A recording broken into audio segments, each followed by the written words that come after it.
unlocking your world of creativity with best-selling author and brand innovator, Mark Stinson.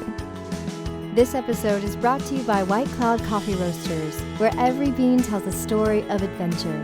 Visit whitecloudcoffee.com and use the code CREATIVITY.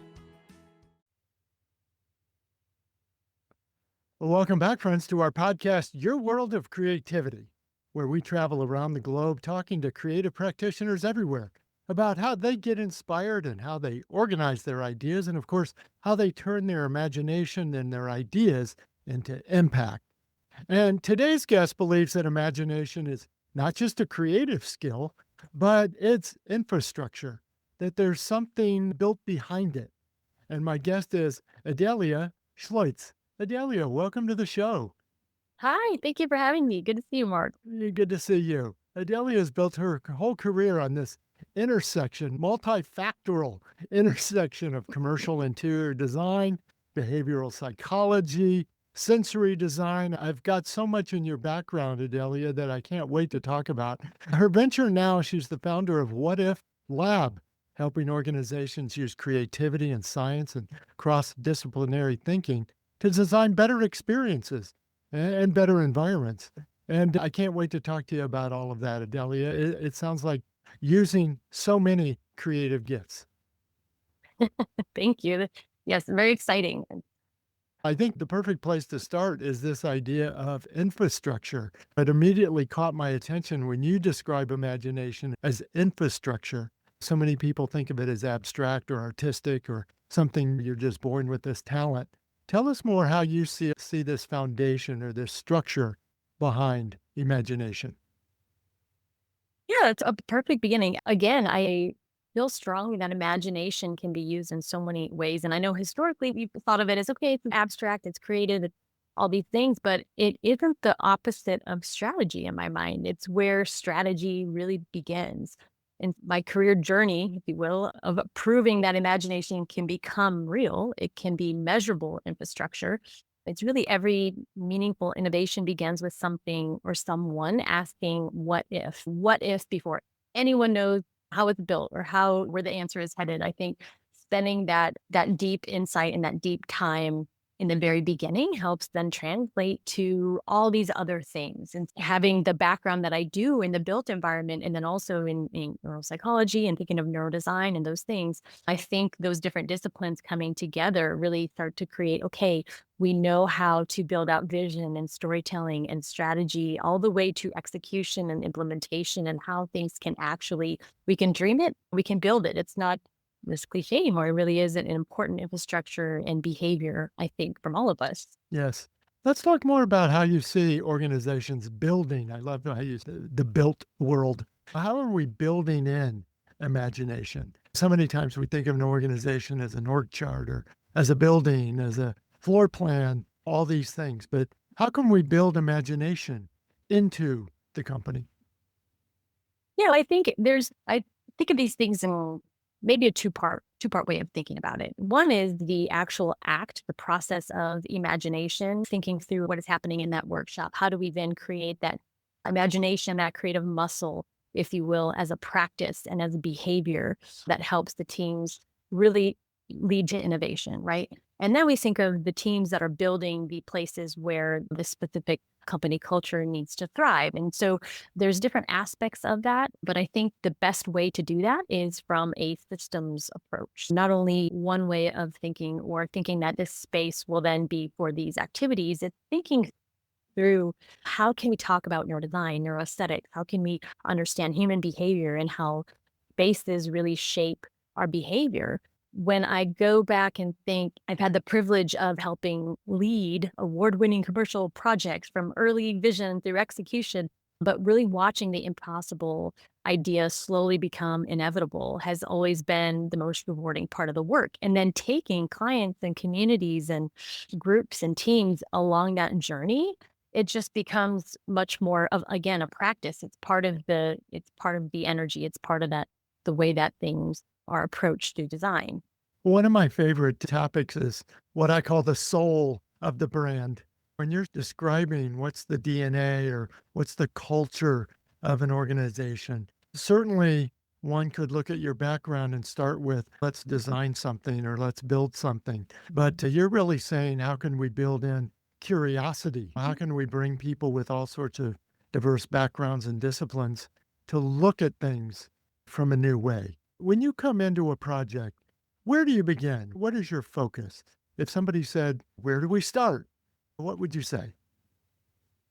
So I think it's all about one, listening, but if the questions aren't there yet, it's all about asking better questions. So it's a combination, right? You're asking better questions, but you're also listening for the unsaid, the things that are in between, the intersection of these ideas, or what, for example, some people may not know how to articulate really what they want, but as you are listening and they're describing what they're trying to achieve, you start to ask better questions. So it's an art in that moment to then start iterating, okay, this is what they're really asking. This is what I could offer as conversation or dialogue, or maybe ask better questions to get different ways of thinking out of the groups of people. One thing that I love too is when we talk about these sort of transdisciplinary teams and multidisciplinary teams, hearing the conversations and listening to the conversations that are happening as you ask these questions and the dialogue that's happening, these really profound ideas come out of that, right? So not one person just working with one expertise. It's having these different conversations that lead to these better answers. And going back to creativity is not, to me, it's not just a personality trait, but it's a disciplined practice. It always begins with curiosity, as you said, right? Before technology, the future is not predicted, it's rehearsed, right? So you're practicing, you're asking questions. And then the environments we create eventually, we talked about create us. But design is ultimately about expanding the sort of human possibility, whether it's in the workshop or designing for this possibility in the future. It's so interesting to think about when someone reaches out to contact you and that first email or that first phone call. Do you find that people are in a what if kind of mode? Are they in a we have a problem, we need to overcome it, we need to solve it? Or are they thinking, I wonder what we could do to be better? I wonder which Yeah. angle you find most clients are coming to you. I would say so. For many years, I and I now can do this too. I tend to find the biggest complex, the biggest challenges, Yes. and then try That's to very go after attractive. them. I love it.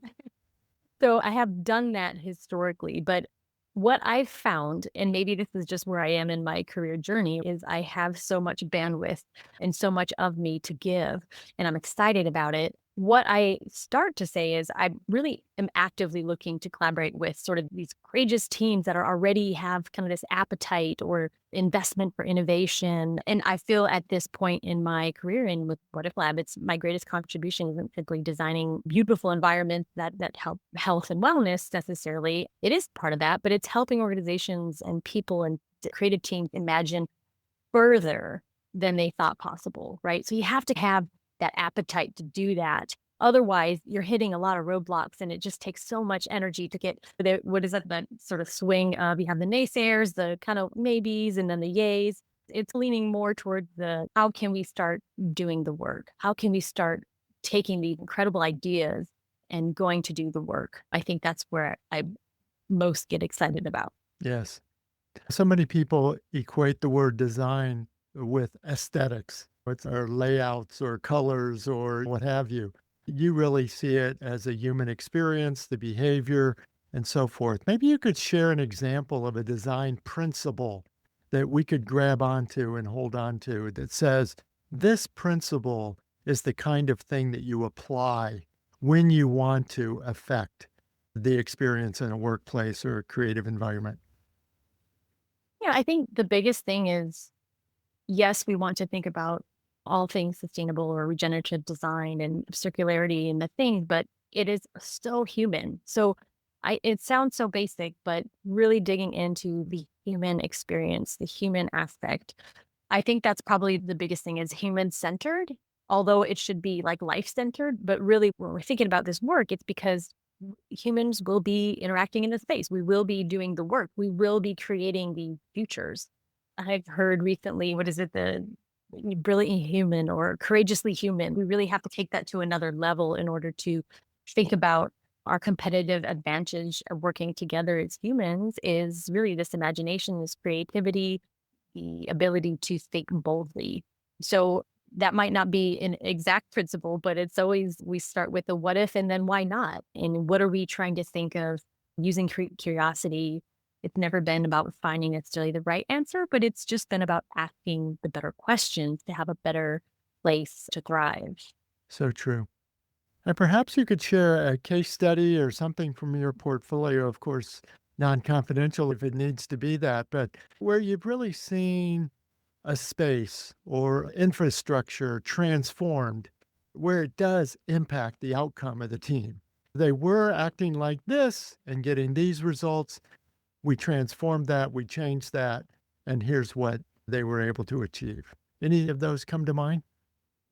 Yeah. There's various research projects that I have been a part of based on spaces. And for example, there's one that is specific to school design, education institutions, and really understanding how building varied sensory environments in certain places can help students navigate, feel less stressed, reduce cortisol levels. The things that are science based and the outcomes have changed the way students have navigated through the space or even correlated to their academic scores have been lifted for all students, not just the students that tend to achieve the highest. So I think that kind of brings me back to inclusive design and really thinking about how we can design for all humans. And I think it keeps going back to that sort of human centric case study and just you start with the design strategy, you think about those outcomes, and you try to achieve those outcomes. So those are things that can be measured, but then utilizing the science and the research to then create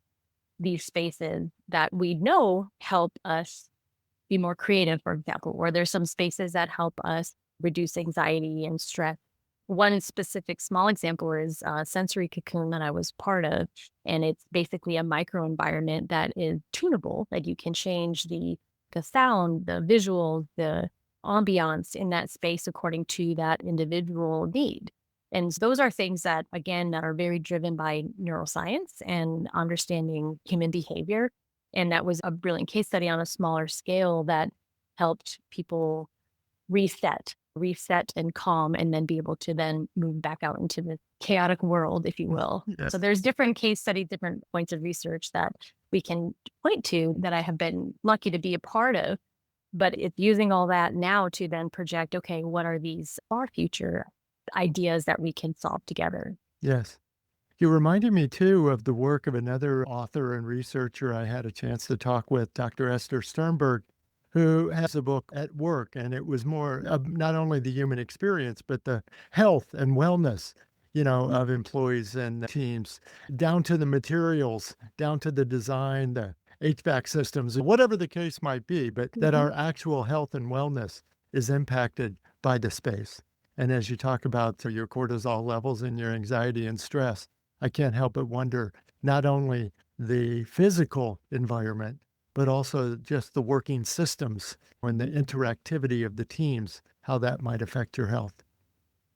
Absolutely. And I think we talked a little bit about that, but going back in beyond a post occupancy study of the space and how the building is functioning, but really understanding human behavior and brain health and having that sort of mental health and wellness component. How has this impacted the teams? How is this space supporting the culture that this company or these teams want to achieve?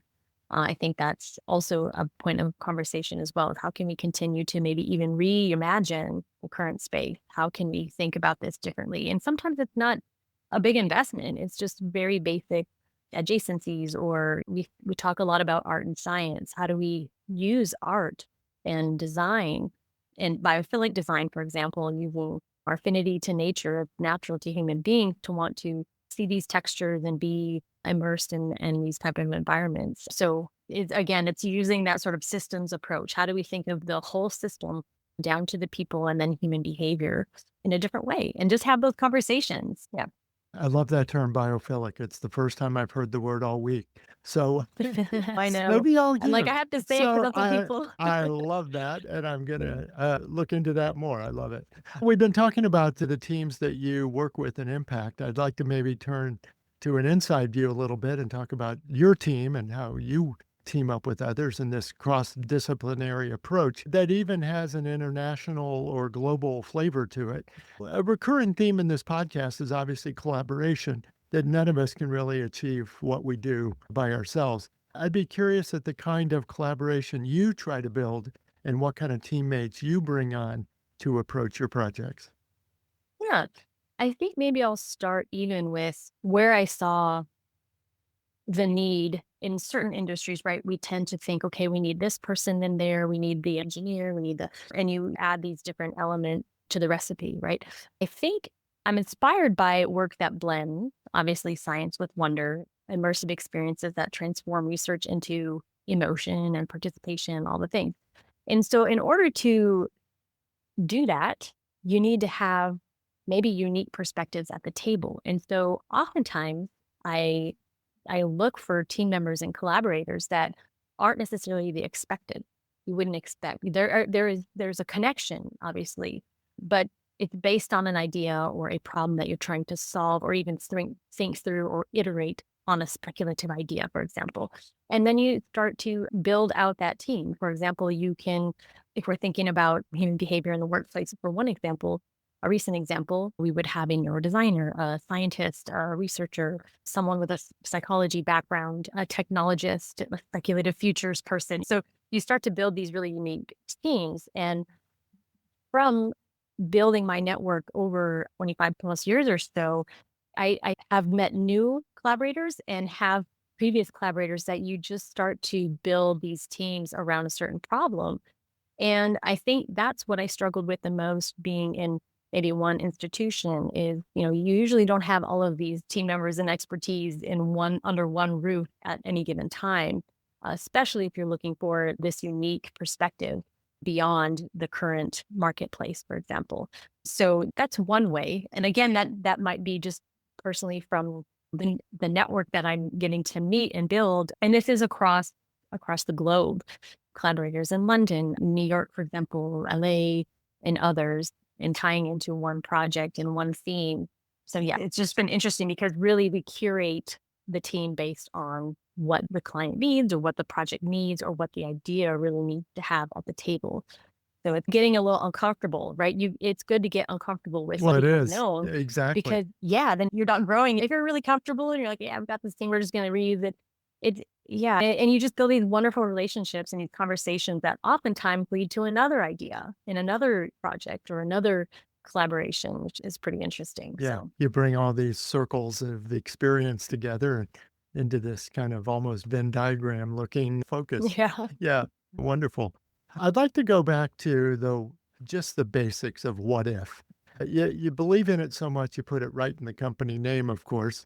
But our world right now, we're looking for what's most efficient, what's certain. I need immediate results, quarter by quarter. I got to bring in the numbers. Where does curiosity, where does what if live in that world? How do we keep ourselves a bit open to some new possibilities when everyone's saying, do it in a proven way? Oh, I would have clients say, oh, we need new ideas. And then they say, has anybody ever done that before? It's wait a second. Yes. Maybe you want a new idea. Maybe nobody's done it before. Where do you live in that? And just to maybe respond to that last part first, I think is when we talk about this strategic foresight, it's not predicting the future, but it's the ability to think of if that idea does not exist. Are we brave enough to go after it? And then you start to make these sort of connections and iterations on things that may have been similar historically that have been proven out. Then you combine all of that information and then think through, but it could be this. So you start to, that sort of speculative posture, I think is what really helps people think it's not just an abstract thought that could never happen. It could happen in these different ways, in these sort of scenarios. So I think that idea of scenario planning helps us get and stretch our thinking. Then we start to come with that strategy and that vision and moving into how you execute.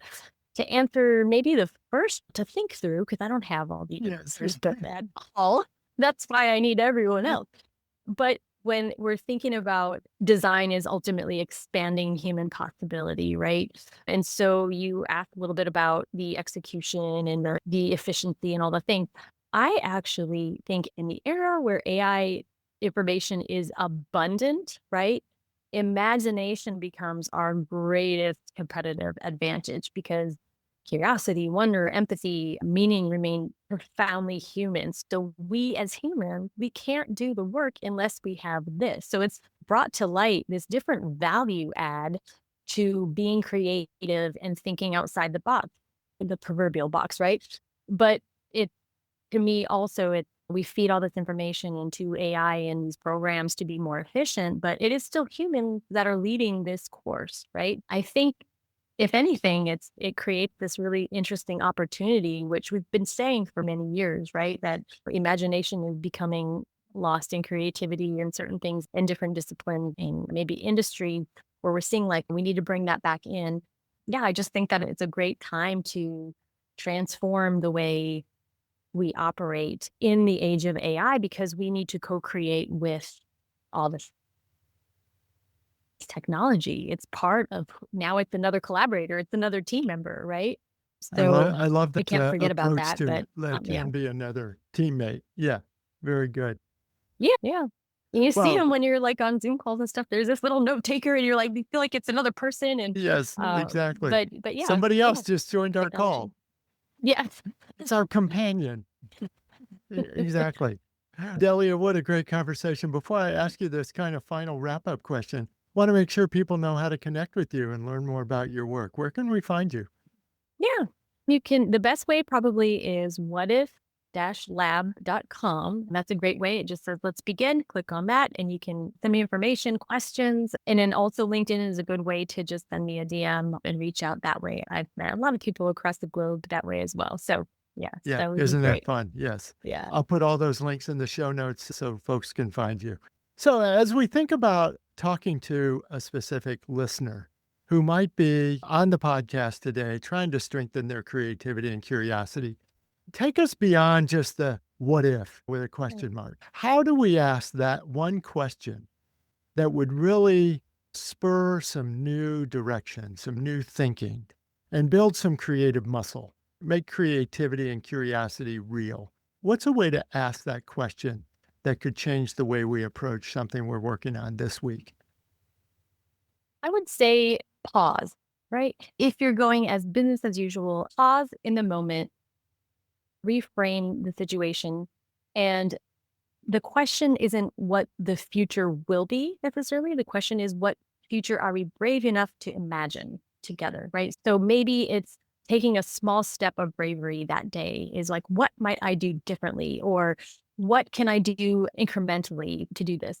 One simple way is to do something that engages you physically, whether it's artwork or just sketching on a paper or interacting with some sort of creativity throughout the day, not breaking away and having to pull off so much time for it. Is just these little moments I think are incremental that can help you just think about things differently. So good. I can't thank you enough for a great conversation. It's just been so fun. Yes, it's been wonderful. Thank you so much for Yeah, having me. This a has been thousand wonderful. sound bites. Yeah, this is why every week on this podcast, I say this is why they invented the rewind button. And yeah, let's go back and let's underscore this again. Now, how would I say that? How would I bring that to your life? And it's just been terrific. My guest is Adelia Schleusz. Adelia. Thank you. And to all your listeners, you're doing wonderful work and it's such an important topic. And listeners, thanks for coming by. Today, we've talked about imagination as infrastructure. I just want to leave us on that exclamation mark. Designing for human experience, how curiosity is such a powerful force. And of course, collaboration, teamwork, cross-disciplinary. So many times we use this word diversity to mean one thing, but all the experiences, all the life lessons that we all have can be stirred into the work. So find us on our social channels, look at the show notes, make all the connections that we've talked about today. And if you've enjoyed the conversation, of course, rate, review, all the things that you like to do with podcasts. And until next time, we'll keep asking better questions. We'll keep exploring new possibilities. And of course, we'll keep unlocking your world of creativity. Bye for now.